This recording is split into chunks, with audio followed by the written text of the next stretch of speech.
As an actor, you've long perfected the cinematic art of the unravel. And in The Surfer, your character endures this never-ending supply of misfortune. How did you work to pace out this unraveling?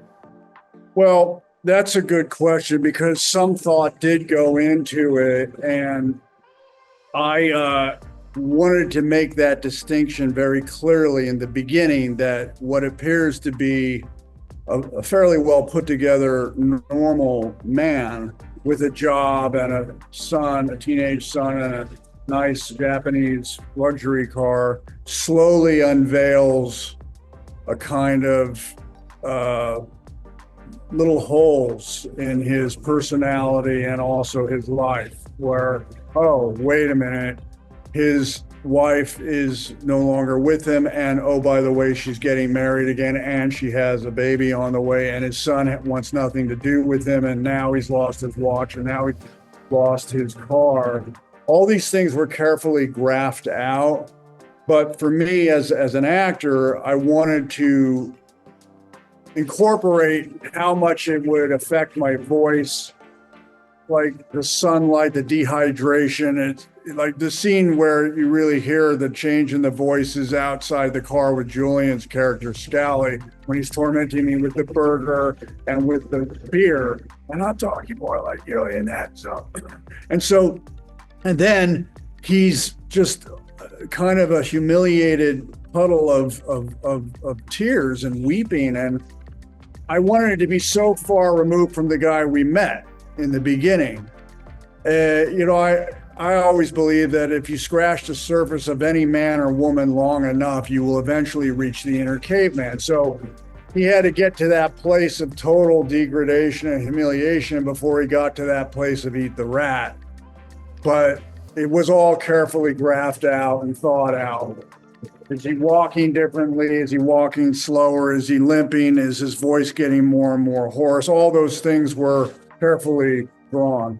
Hey, Uncle's Army! I grew up here. Dans les vies, dans le survie. Hey, Dad. It's okay. You're scaring my boy.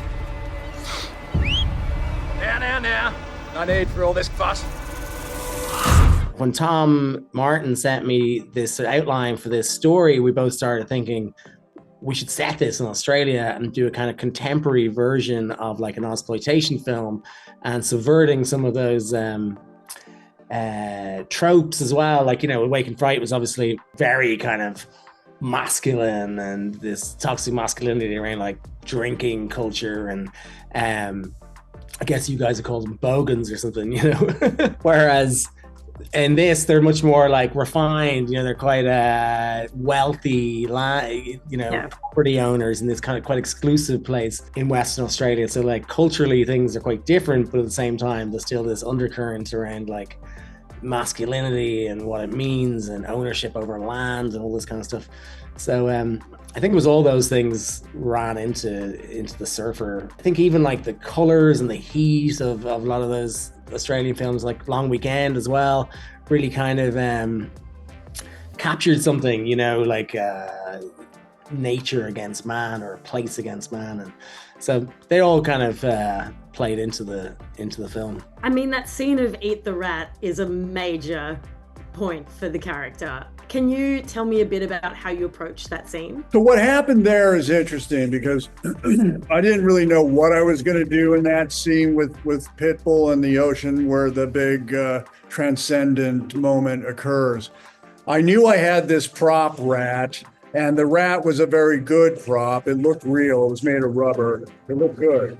And I thought, you know what, let's not lose this. And I just tucked it in my pocket. One, because I liked the way the rubber tail looked dangling from the character's pocket. I thought it was amusing. But I also thought, hey, I can use this somewhere.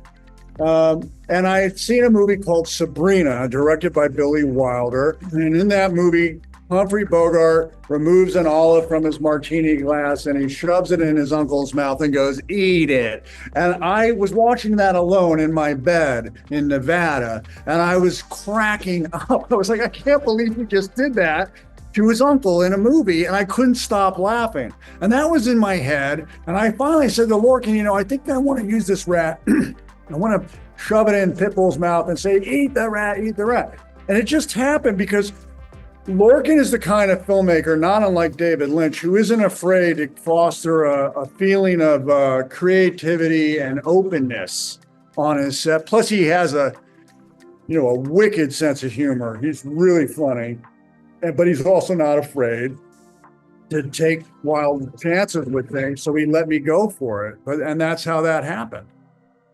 I'm so glad you put the rat in your pocket.